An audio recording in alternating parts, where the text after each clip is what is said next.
나눌 때에 우리와 함께하여 주시고 주의 놀라운 은혜가 우리 모든 성도들 가운데 있게 하시며 하나님의 사랑을 나누고 또 그 은혜 가운데 살기에 부족함이 없는 하나님의 일꾼이요 청직이요 사명자가 되도록 인도하여 주옵소서. 우리를 붙드시고 인도하실 것을 믿사옵고 예수님의 이름으로 기도합니다. 우리 다시 한번 우리 오늘 눈물로 하늘의 씨앗을 심는다 우리 찬양 한 번 더 하겠습니다.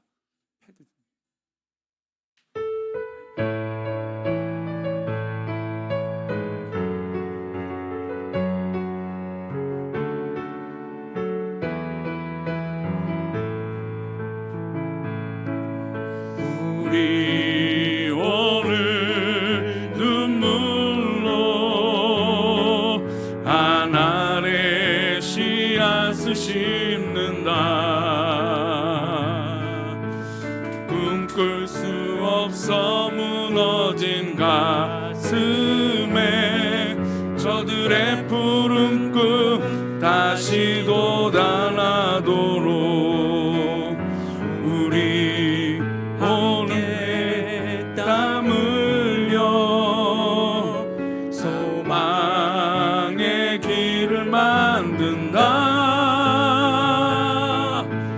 내일로 가는 길을 찾지 못했던 저들 노래하며 달려갈 그 길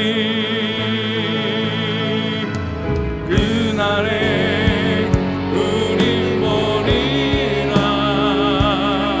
새벽 이슬 같은 저들 일어나 뜨거운 가슴 사랑의 손으로 이 땅 치유하며 행진할 때 오래 황폐하였던 이 땅 어디서나 순결한 꽃들 피어나고 푸른 의의 나무가 가득한 세상 우리 함께 그날에 우린 보리라. 그날에 우린 보리라. 새벽 이슬 같은 저들 일어나 뜨거운 가슴 사랑의 손으로 이 땅 치유하며 행진할 때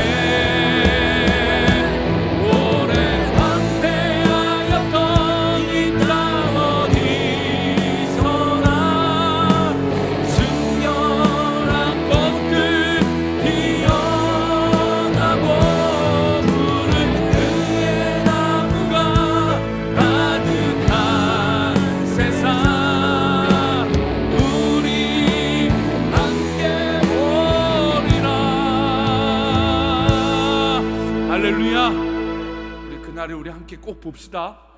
우리 성도들 특별히 오후 예배 드리며 함께 재직으로 또 하나님 일꾼으로 쓰임 받는 우리들이 하나님의 그날에 모두 다 함께 보는 놀라운 은혜가 될 줄 믿습니다.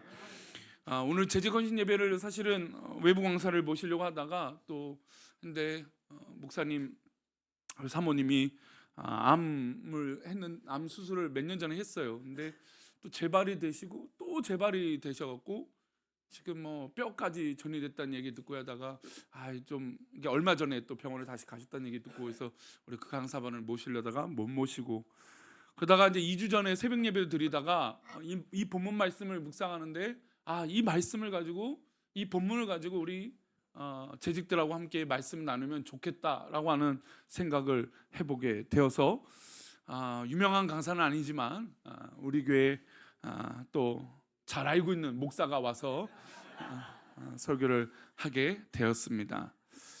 재직이라면 우리는 무엇을 해야 될지 고민들을 하게 됩니다. 하나님의 일꾼이고 하나님 부르심 받은 사람이니까 내가 무엇을 해야지? 라고 생각을 하죠. 교회가 사실 뭐 아무것도 아니라면 아무것도 아니지만 또 그래도 질서와 위계를 생각한다면 위아래가 있는 것은 분명한 것 같습니다. 그래서 조직이 있으면 상하 복종이 분명히 있을 것이고 또 그리고 내가 어떻게 하면 이 일들을 또 어떤 직분을 받을 것인가라고 생각을 하게 되는 것이죠.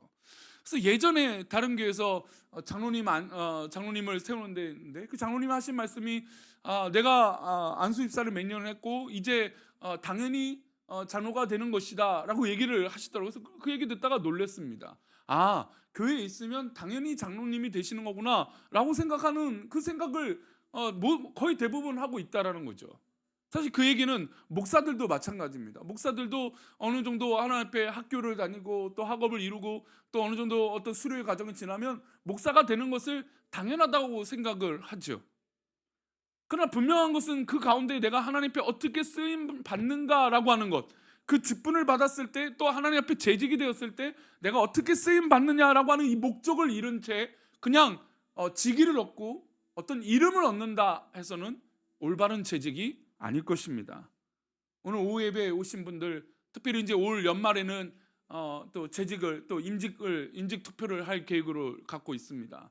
안수 집사님이 지금 공석이고 또 이제 멀지 않아 박래주 장로님이 원래 사실 또 박래주 장로님도 은퇴를 좀 할 시기가 조금 지나서 이제 은퇴를 또 하셔야 되고 또 그러다 보면 이제 권사님들도 또 같이 더 세우셔야 되고 사실 교회가 또 여러 가지 과정이 있었기 때문에 함께 다 같이 이 직분을 받아야 되는데 함께 받지 못해서 올 이 겨울 때쯤 돌아오는 이제 가을이 좀 지날 때쯤 임직 투표를 할 계획을 갖고 있습니다. 근데 그 임직을 앞두고 있을 때 우리가 당연히 어떤 직분을 받는다, 당연히 어떤 세월이 지났으니까 뭘 한다라고 생각한다면 우리가 하나님께 부르심을 받는 걸 많이 놓치고 있다라고 하는 것이죠. 예전에 한 목사님이 안수 받는다고 해서 축하해 주려고 가서 얘기를 나눈 적이 있습니다. 근데 이분이 하시는 말씀이 목사 안수 받는 데 있어 사명과 무엇을 해야 될지 모르겠다라고 하는 말씀을 하시는 거예요. 그러니까 물론 사명이라는 것은 뭐 선교사로 가고 무엇으로도 가고 뭐 이런 이 방향성은 뭐 그럴 수 있어요. 근데 내가 어떻게 살아야 될지 무엇을 해야 될지를 모르겠다라고 하는 말에 그 얘기를 들으면서 약간 의아했어요. 아니 하나님 앞에 부르심 받은 종인데 우리가 무엇을 해야 된다는 것이 목적을 잃고 살아간다? 그게 과연 목사일까? 라고 하는 생각을 했던 것이죠. 하나님 앞에 부르심을 받아 사역을 해야 되는데 무엇을 해야 할지 모른다면 여기서 우리는 질문 하나가 생깁니다. 어떻게 사는 것이 궁금한 것인지 아니면 무엇을 해야 될지 모르는 것인지 분명한 구분이 있어야 되는 것이죠.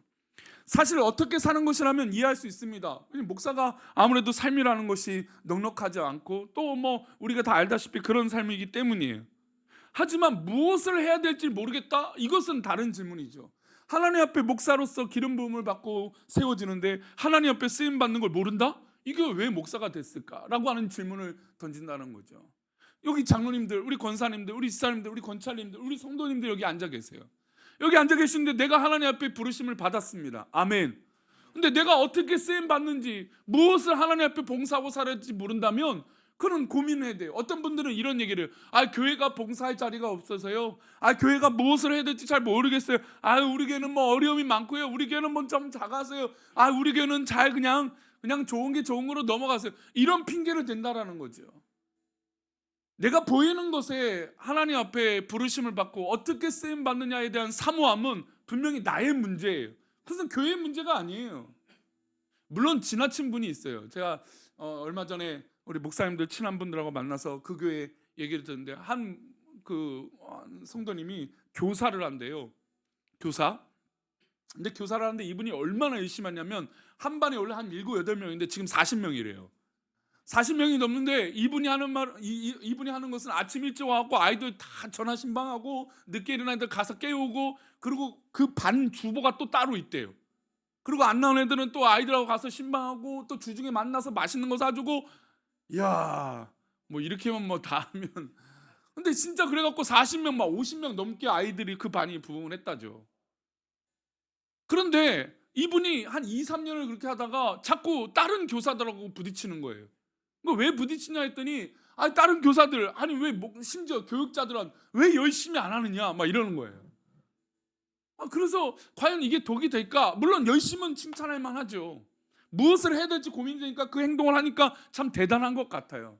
하지만 어우르지 못하고 함께하지 못한다면 그건 또 다른 문제라는 것이죠. 우리 성도님들 우리는 성향이 다 다릅니다. 어떤 분은 적극적이고 어떤 분들은 소극적이고 어떤 분은 시키는 것만 하는 분이 있고 어떤 분들은 관심이 없는 분이 있을 수도 있어요. 그러나 하나님 앞에 부르심 받은 사람이라면 내가 가끔은 내가 우리 교회에 의해서 또 하나님 나라에서 무엇을 해야 될까라고 하는 고민은 던져져야 된다는 거죠. 우리 교회가 어떻고 어떤 환경이 어떻고 재정이 어떻고 그거는 두 번째 세 번째 문제예요. 우리 오후 예배 들으시는 분들은 하나님 앞에 무엇을 해야 될지 고민하고 그렇게 쓰임받는 귀한 지체들이 되시기를 축원합니다. 우리 모두 다 마찬가지예요. 특별히 재직 헌신 예배를 드리는 우리가 그렇다라는 것이죠. 무엇을 해야 한다고 생각하고 저 또한 무엇을 해야겠다고 생각을 합니다. 근데 오늘 그 무엇을 해야 되는 것에서 우리 주님께서 경종을 울리세요. 어떤 경종인지 한번 보겠습니다. 우리 마가복음 10장 17절인데요. 다시 한번 읽어볼까요? 예수께서 꿇어 앉아 묻자오되 선한 선생님이여 내가 무엇을 하여야 영생을 얻으리까? 우리가 잘 알고 있는 말씀입니다. 이 사람이 예수님이 지나가시는데 엎드렸습니다. 그리고 선생님한테 묻는 거죠. 우리 주님한테 묻습니다. 선한 선생님이여 내가 무엇을 해야 영생을 얻을 수 있습니까? 라고 하는 거죠. 지금 우리가 재직 헌신 예배를 드리는데 그 무엇이에요? 그 무엇을 해야 될까라고 하는 그 질문을 던지고 있는 거예요. 아마 우리 성도님들도 가끔은 무엇을 해야 될까라고 염려가 되고 걱정도 되고 질문을 던질 거죠. 근데 그런 질문인데 근본적인 질문이었어요. 무엇을 해야 내가 구원을 받을 수 있습니까? 라고 하는 질문이에요. 근데 여기 이 질문의 핵심은 무엇이라고 하는 단어예요. 그러면 우리 성도님들이 다시 묻겠습니다. 무엇을 해야 구원받을 수 있을까요? 무엇을 해야 영생을 받을 수 있을까요? 무엇을 해야 우리 주님께서 기뻐하실까요? 그래서 그 질문에 대해서 예수님이 이야기를 하시면서 그 청년이 그 사람이 이렇게 얘기합니다. 19절 말씀입니다. 함께 읽겠습니다. 내가 계명은 안 하니 간음하지 말라, 도둑질하지 말라, 거짓 증언하지 말라, 속여 빼앗지 말라, 내 부모를 공경하라 하였느니라. 이 말씀은 무슨 말씀이죠? 십계명입니다. 사실 십계명은 10가지 계명이에요. 근데 가만 묵상하고 생각해 보면 이 10계명도 지키기가 되게 어려운 것 같아요.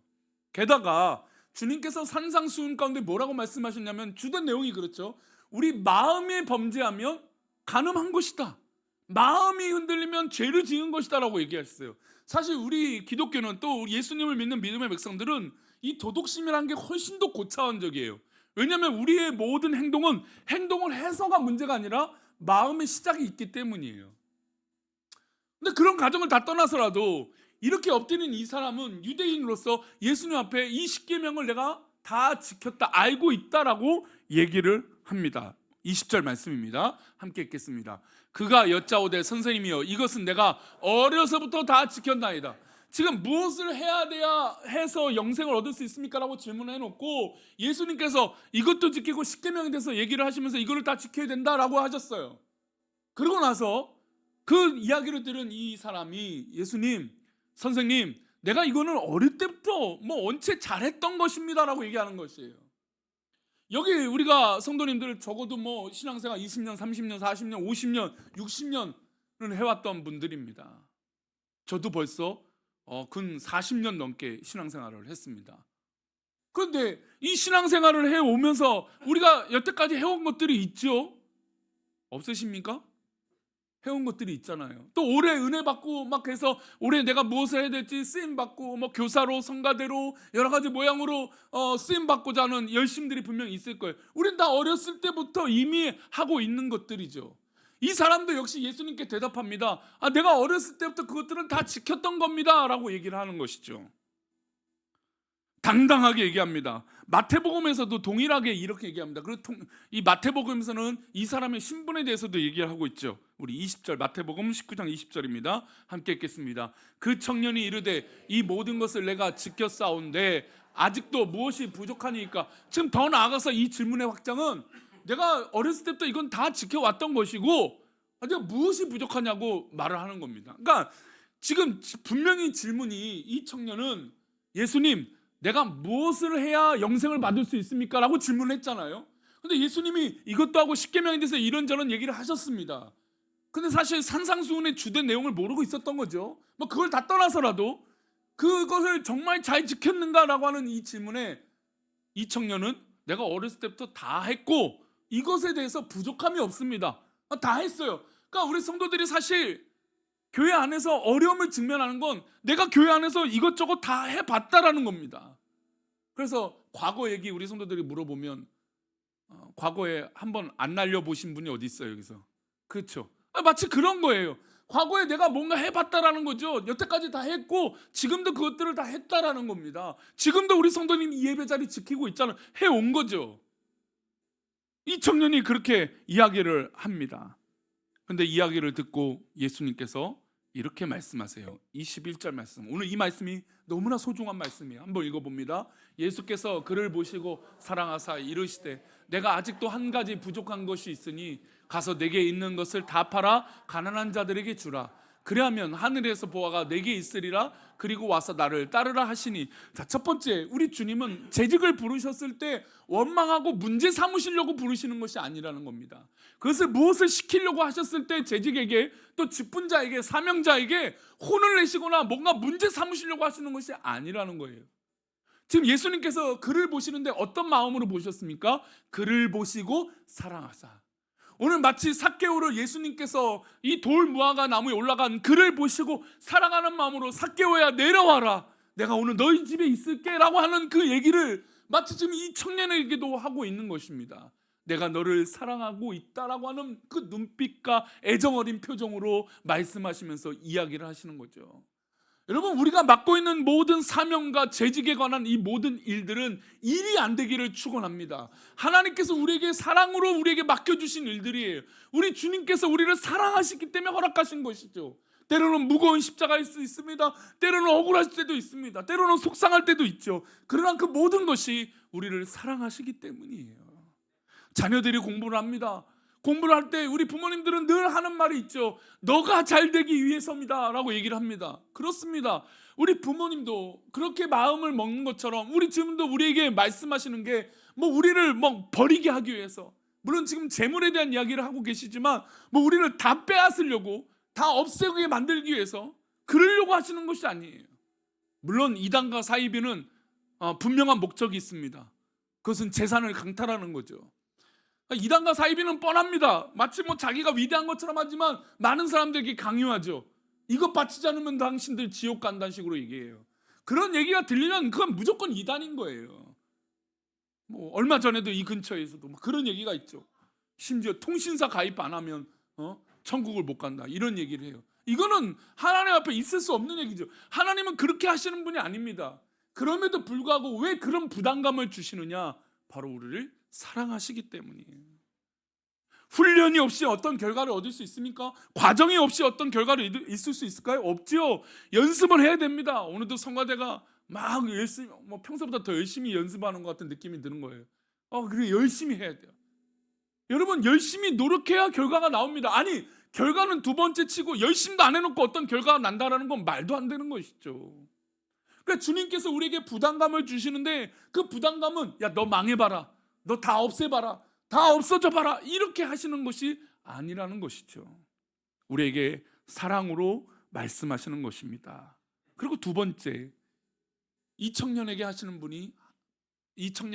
말씀이 한 가지가 있으셨어요. 너에게 부족한 것이 있다라는 거예요.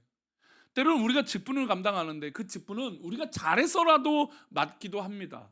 그렇죠? 우리가 달란트가 있고 은사가 있으니까 그 일들을 감당하기도 해요. 아니신가요? 하지만 부족해서도 하는 것들이 바로 하나님의 일이라는 거예요. 어떤 분들은 그 일을 하니까 난 잘 못하니까 못하겠습니다. 그렇죠. 잘하는 사람 하면 좋겠죠. 그러나 교회에 뭐든지 그렇게 잘하는 사람이 채워질 수는 없죠. 늘 어떤 교회든, 여러분 대형 교회도 일할 사람이 없어요. 뭐 어느 교회든 일할 사람이 많겠습니까? 다 그래요.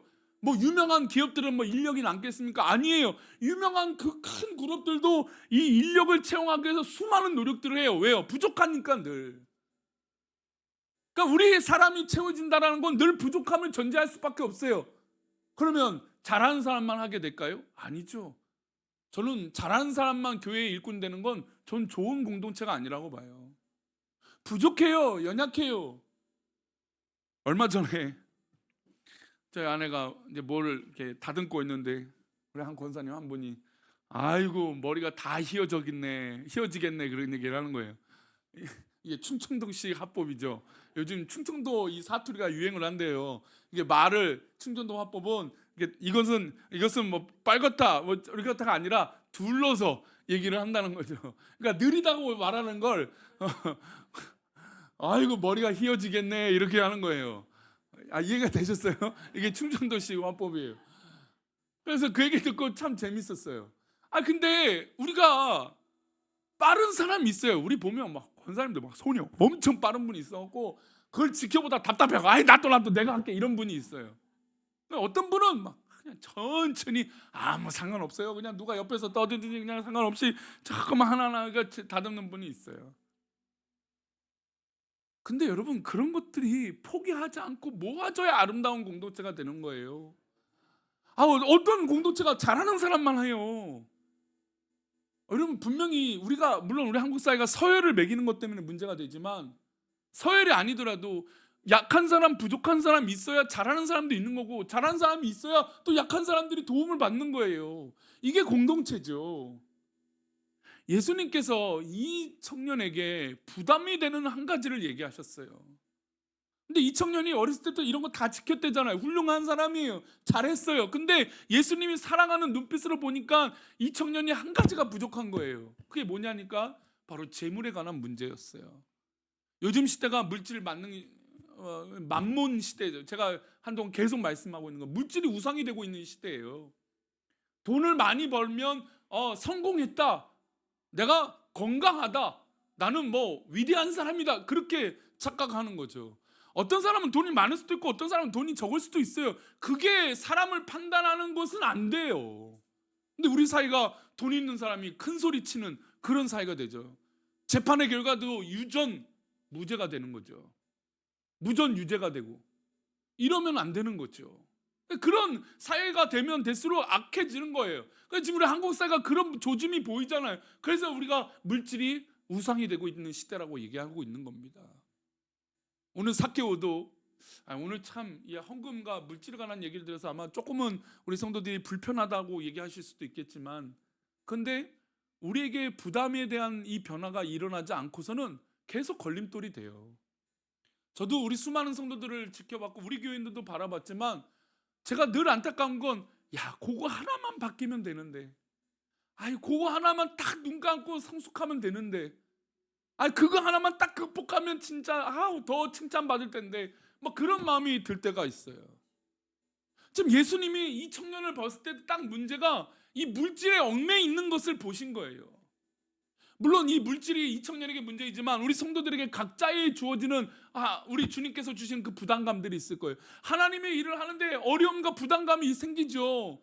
또 우리 하는 교사들 보니까 아침 일찍 9시 반 예배예요. 그러면 9시 반에 오려면 지금 뭐 미아동 사는 삼양동 이 근처 오신 분들은 9시 8시에 일어나야 돼. 8시 일어나서 우리 애들만 8시 반부터 막 빨리 해. 9시 늦으면 늦는 거예요. 우리 부목사님도 이런 다른 건 다 편안하다고 이런 거는 되게 큰 잔소리를 하더라고 보니까 1분도 늦으면 안 되죠. 그러니까 얼마나 아침부터 일찍 와요. 의정부에서 또 올라오면 8시 반 이전부터 출발해야 되죠. 준비하고 힘들어요. 우리 양주에서도 오신 분 권사님 안 보이시네. 양주에서도 오시고 멀리서도 물론 가깝다고 또 문제예요. 가깝다면 또 아침부터 가고 빨리 와서 봉사하라고 그래요. 가까우면 가깝다고 뭐라 하고 멀면 먼다고 뭐래요. 근데 이런 부담감이 하나님의 일을 할 때 생긴단 말이에요. 왜 나는 이 교회가 왜 바로 집 앞이어서 근처여서 어떤 분들은 왜 하필 내가 집이 멀어서 부담이 되는 게 있단 말이에요. 어떤 분은 그게 물질일 수도 있고 어떤 분은 시간일 수도 있고 어떤 분은 이런저런 얘기하기가 쉽지 않고 부담이 되는 게 있어요.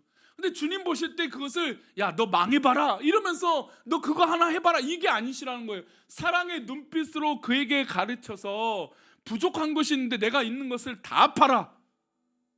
그러니까 예수님 앞에 나아갈 때는요 여지를 남겨서는 안 돼요. 그러니까 즉 한번 따라할까요? 미련 던질 말자. 미련을 남기는 게 아니에요. 우리 아이들을 할 때 보면 우리 손주들 보잖아요. 우리 손주들 와서 할머니 할아버지들 있을 때 뭐 하고 있어요? 밥 먹을 때 휴대폰 하고 있잖아요. 야, 그래서 야, 할머니 할아버지 하고 있는데 휴대폰 좀 하지 말아라 얘기해도 들어요, 안 들어요? 들은 손주는 정말 귀한 거예요. 특별한 거예요. 걔는 아주 독특한 거예요. 지금 100에 99명은 다 휴대폰 하거나 딴짓해요. 아니면 밥이 전부이기 때문에 밥만 먹는 거예요. 대부분 어른들하고 있으면 어색하고 불편하니까 딴 거 해요. 근데 그러면 대화가 단절이 됩니까? 아니면 화목하게 됩니까? 단절이 되죠. 그래서 포기해라, 좀 휴대폰에 손을 놔라 라고 하는데 그게 돼요, 안 돼요? 그런 거예요. 지금 우리 하나님이 우리 성도님들을 볼 때 다 팔아라고 하는 건 미련 떨지 말고 다 내려놓으라는 것이죠. 하나님 앞에 쓰임 받고 싶으면 다 포기하라는 겁니다. 자, 그럼 여기서 질문이 있어요. 아, 그러면 내가 다 팔고 다 이게 처분하면, 그러면 목사님만 배불리고 누구만 잘 되고 걸 봅니까? 우리 예수님이 그렇게 하실까요? 저는 정말 우리 예수님을 그렇게 낮은 존재로 만들지 않으셨으면 좋겠어요. 저는 헌신하고 쓰임받고 하나님을 다 포기하고 다 미련 떨지 않을 때 우리 하나님은 더 기뻐하시는 것을 우리에게 허락하시고 채워주실 것을 믿습니다. 아니, 믿음의 증인들이 다 그래요. 우리 선배들이 그랬잖아요. 우리 한국교회 역사가 그걸 증명하고 있어요. 하나님 앞에 다 포기했더니 정말 거룩한 교회가 되는 거 아닙니까? 우리 한국교회가 전 세계 유일하게 새벽 기도를 하고 있는 교회잖아요. 이게 쉬운 겁니까? 쉽지 않죠. 생활이 변화가 되는 것인데, 완전한 변화가 있는 건데, 일찍 안 자면 새벽에 당연히 피곤하겠죠. 그런 건데. 그러니까 지금 예수님이 다 팔라고 하는 것은, 야, 너 네 거 다 뺏을게, 이 개념이 아니시죠. 지금 이 청년에겐 이게 너무나 부담스러운 거예요. 그 부담스러운 걸 포기해 보라는 겁니다. 하나님 앞에 맡겨 보라는 것이죠. 한번 또 따라합시다. 미련 떨지 말고 하나님의 역사를 기대합시다. 그래요. 미련 떨지 마세요. 하나님의 역사를 믿고 나아가 보십시오. 지금 이거잖아요. 예수님을 사랑하는 눈빛으로 한 가지예요. 내게 있는 것을 다 팔아 가난한 자들에게 주라. 자, 그러면 그 다음이 나와 있어요. 말씀 다시 보여주세요. 21절 말씀 후반절 한번 보겠습니다. 그리하면부터 읽어봅니다. 시작. 그리하면 하늘에서 보화가 내게 있으리라. 그리고 와서 나를 따르라 하시니, 지금 예수님이 너의 재산을 다 팔아 했을 때, 야, 너 다 팔아 봐라, 이게 아니에요. 그렇게 하면 사실 더 중요한 거예요. 이게 그렇게 하면 하늘에서 뭐가 쌓여요? 보화가 있어요. 여러분, 이 땅에서 내가 보화를 갖고 있는 것보다 하늘에서 보화가 있는 게 더 큰 복 아닙니까? 아멘. 우리 재직과 하나님 앞에 쓰임 받는 것은 바로 여기에 있어요. 우리가 지금 여기서 억울하고 속상하고 괴로운 일을 당해도 우리 상급이 하늘에 쌓이게 될 줄 믿습니다. 그 보화가 더 귀한 거예요. 그리고 예수님 또 뭐라고 하세요? 그리고 와서 나를 따르라 라는 거예요. 예수님이 제자로 삼아 주시겠다는 겁니다. 우리가 하나님 앞에 내가 미련을 떨지 않고 다 포기하고 하나님 앞에 쓰임받고자 헌신할 때 하나님께서 하늘의 보화를 세워주시고 그리고 제자로 삼아주신다는 겁니다. 그러면 이 질문을 다시 던질 수가 있어요. 이 청년이 이 얘기 드렸겠죠. 아마 첫 번째 부담감이 있고 진짜 우상이 있다면, 그러니까 재물이 우상이었다면 그게 꽂혔을 거예요. 재물을 다 팔아가야 된다는 이게 너무나 어려운 문제였겠죠. 근데 이제 우리에게 빗댄다면 우리는 사실 어느 정도 헌신하고 있는 분들이에요. 두 번째 문제가 있어요. 나의 제자, 나를 따르라 하는 이 문제예요. 다 팔았어요. 우리는 헌신하고 있어요. 지금 예배 시간 예배도 드리고 있어요. 그러면 우리의 가치와 삶이 누구를 따라야 됩니까? 예수님을 따라야 돼요. 예수님을 따라야 되는데 그게 잘 안 되는 것이죠. 포기가 안 되는 것이죠.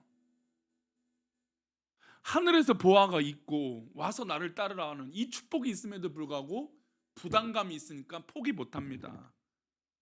22절 말씀이에요. 그 청년이 왜 부담스러워할까요? 보겠습니다. 그 사람은 재물이 많은 거로 이 말씀으로 인하여 슬픈 기색을 띠고 근심하며 가니라. 제가 재직 헌신 예배 준비하면서 이 설교를 새벽에 미리 이제 묵상하고 나서 제가 은혜를 받고, 그래, 나도 목사도 다 포기하고 살아야겠다. 근데도 목사는 저는 그래요. 저는 참 행복해요. 우리 성도들이 참 저희 가정을 사랑으로 늘 응원해 주시고 지지해 주시고 격려해 주셔서 너무나 감사하고 늘 정말 감사가 넘쳐요. 이게 바로 하나님 채워주심이라고 저는 분명히 믿어요.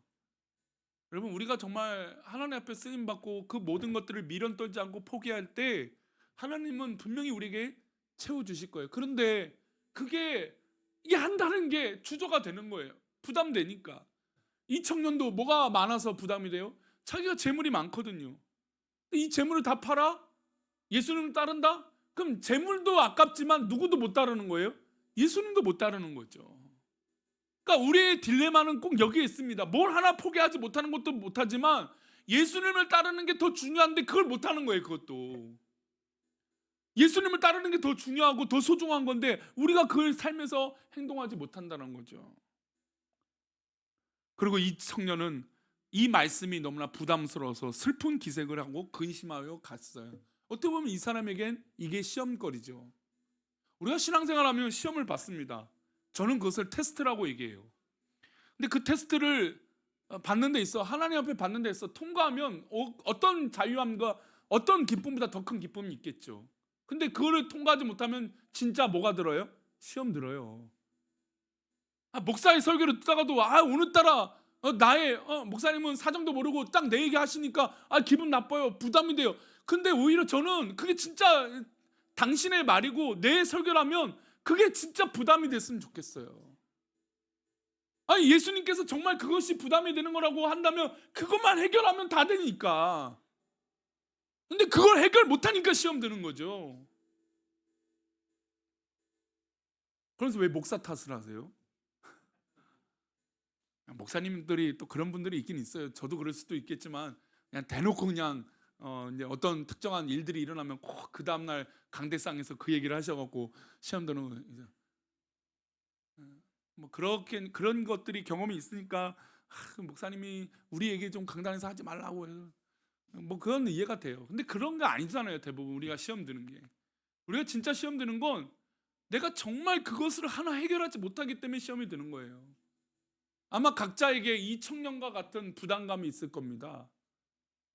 어려운 게 있죠. 하나님 앞에 쓰임 받는 어떤 어려움의 도전들이 있을 겁니다. 여러분 그것을 자유하시기 바랍니다.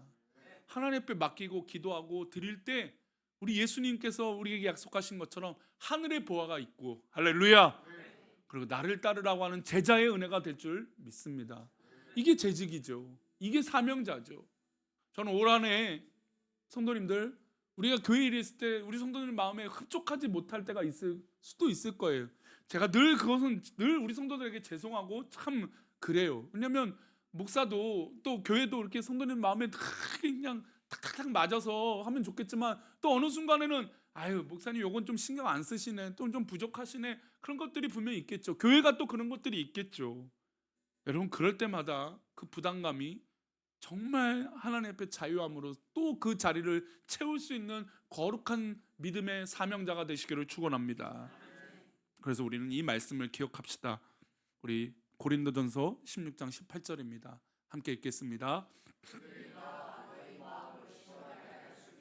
그러므로 너희는 이런 사람들을 알아주라. 그들이 나와 그들이 들어가가 아니라 어떻게 해요? 그들이 나와요. 여러분 우리의 마음의 근심은 나올 때 가능한 거예요. 내 동굴에 갇혀서 들어가 버리면 해결 방법이 없어요.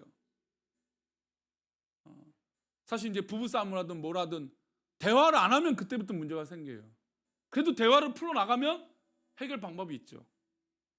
아이들이 화가 났다고 문 닫고 들어가면 그 문제는 더 커지죠. 해결이 안 될 수도 있죠. 나와야 돼요. 주님 앞에 나왔습니다. 근데 그 사람들이 어떻게 해요? 우리의 마음을, 하나님의 마음을 시원케 하는 거예요. 그러면 너희는 이런 사람들을 알아주는 거죠. 저는 우리 교회가 이렇게 서로를 알아주고 서로의 마음을 시원케 하는 공동체가 됐으면 좋겠습니다. 우리 그런 의미로 옆 사람에게 뭐 부부가 앉아있으면 당신 똑바로 해 이러셔도 되고 우리 서로 시원하게 합시다 라고 얘기합시다. 네, 그래요. 시원하게 합시다.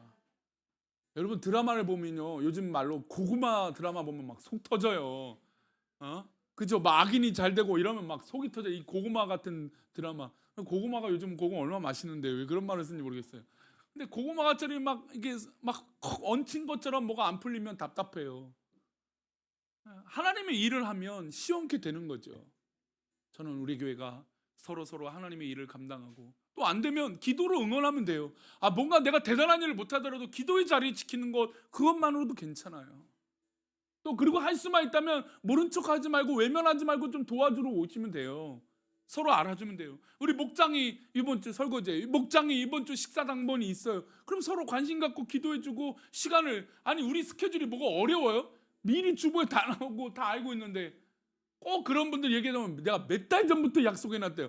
아, 그 몇 달 전부터 해놓은 거 좀 바꾸면 안 돼요? 물론 뭐 어디 여행을 하고 스케줄을 잡아놓은 거라면 어쩔 수 없겠지만 그게 아니라면 우리가 서로 우리 교회의 식구가 되어지셨으면 좋겠어요. 식구가요, 제일 서운한 건 함께 나오지 않는 사람들을 볼 때 서운해요. 그러니까 목사도요, 교회 빈자리가 느껴졌을 때 속상하고 마음이 서운한 거예요. 근데 나와야죠. 그 머물고 있는 부담스러운 그곳에서 나와야 돼요. 나오셔야 해결이 됩니다. 나오셔야 풀리는 거예요. 나오셔야 봉사할 자리가 있고 나오셔야 하나님 앞에 쓰임 받을 수 있어요. 만약에 그 청년이 주님의 말씀 듣고 재물을 어느 정도 정리하고 주님을 따랐다면 아마 더 큰 것을 누렸을 겁니다. 왜요? 그가 본인이 질문했잖아요. 무엇을 해야 영생을 얻을 수 있습니까? 그 무엇을 알려줬는데 그것을 못하면 그때부터 그 책임은 예수님께 있는 게 아니죠. 바로 우리에게 있고 나에게 있는 것입니다. 정말 오늘도 나에게 주신 이 귀한 직분 붙들고 하나님 마음을 시원케 하고 우리 교회를 시원케 하고 우리 서로를 시원케 하고 그렇게 복되게 쓰임받는 우리 믿음의 공동체가 되기를 축원합니다.